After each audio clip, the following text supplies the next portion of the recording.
All right, today we're talking about Darius Garland. It's hard to believe Darius is already entering his seventh NBA season. He's actually played more games as a Cavalier than Kyrie Irving did, which is just kind of crazy how quickly time has gone. But yeah, today we're going to preview his upcoming season. We'll start by recapping Garland's recent history, bringing everyone up to speed. Then we'll talk about where he is in terms of his own development, his current strengths and weaknesses. And then we'll wrap the video by laying down some expectations for the year. So before I get started, please consider hitting subscribe and checking out my other season previews after you get done watching this one. And so Darius Garland, I would say he's in an interesting spot right now because for the first time in a long time, I feel like you should be relatively high on Garland going into the offseason. Like if you're looking back at last year and we judge the playoffs honestly by saying and acknowledging, all right, he was injured. He's clearly not himself against Indiana. Then the last thing that Garland left you with outside of the playoffs where he was hurt was an all-star season, borderline all-NBA season, where he kind of showed you everything you could have asked for entering last year. And look, there's plenty of flaws that we can talk about. Of course, you still need to see improvement in the playoffs, but I do feel comfortable going into this season, or at least more confident that Darius Garland is a legit all-star, borderline all-NBA guy than I did in years past, right? Of course, he needs to stay healthy. And like I said, there's things he has to prove in the playoffs, but I just feel more comfortable than I did the year before. Garland showed us a lot last season. He averaged rounding up 21 points and 7 assists on a career low 30 minutes per game.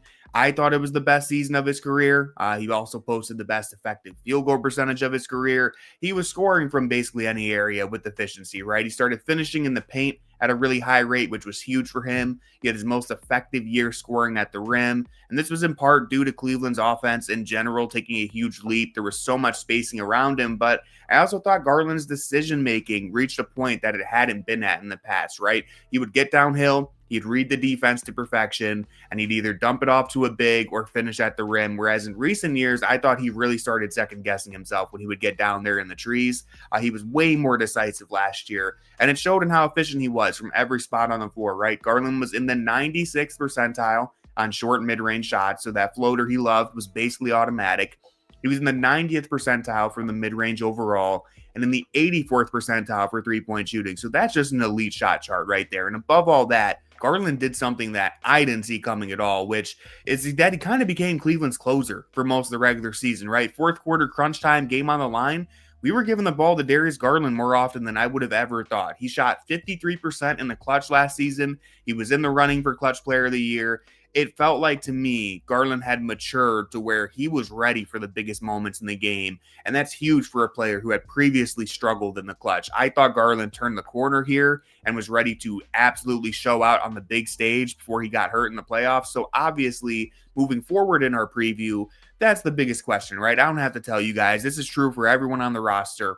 Can they do it in the playoffs? This is what we're waiting to see. Can the Cavs actually take any of their regular season success and show it in the playoffs? And can he stay healthy? Because for Darius, this is back-to-back years where he was hurt in the playoffs. You can only make excuses for so long. Now, I don't want to get too focused on the health because that's impossible to predict. None of us can really preview that. But let's say Garland is healthy and available for the playoffs. Here's what he needs to translate from the regular season to the playoffs. Number one is, can he still score efficiently from all areas of the floor when the game becomes more physical? Number two is, can he hold up defensively when teams are targeting him? I actually thought he did well in the regular season last year defensively, especially against teams like Boston that would go at him every possession. But it is a question that needs to be answered in the playoffs. And third and final, the most important question is, has Garland actually matured to be that floor general, that game manager that the Cavs didn't have last year in the playoffs? Because if you look at it, this team, we talk about it all the time, they're built in a way, this current Cavs team is built in a way where you need every star player to chip in with their own individual skills to make everything click together. It's this big puzzle and everyone has their role.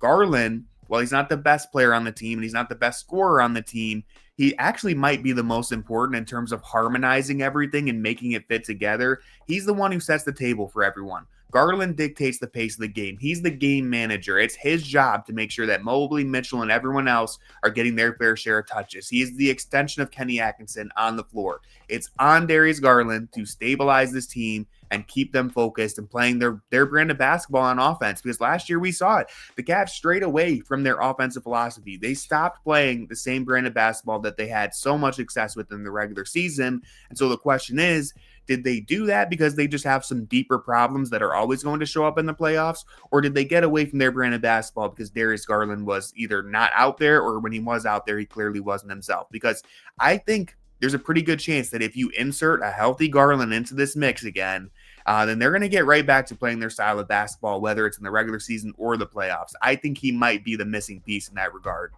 Anyways, with a player like Garland, who we've become super familiar with, we more or less know what to expect from him in the regular season, right? It's more about how all this is going to translate to the playoffs and whether or not he's ready to steer the ship for them, because last year he wasn't there to take the wheel. And that's all I have for this preview. If you enjoyed it, then please drop a like, hit the subscribe button, and leave me a comment with your takes on Darius Garland. Thank you so much for watching, and as always, go Cavs.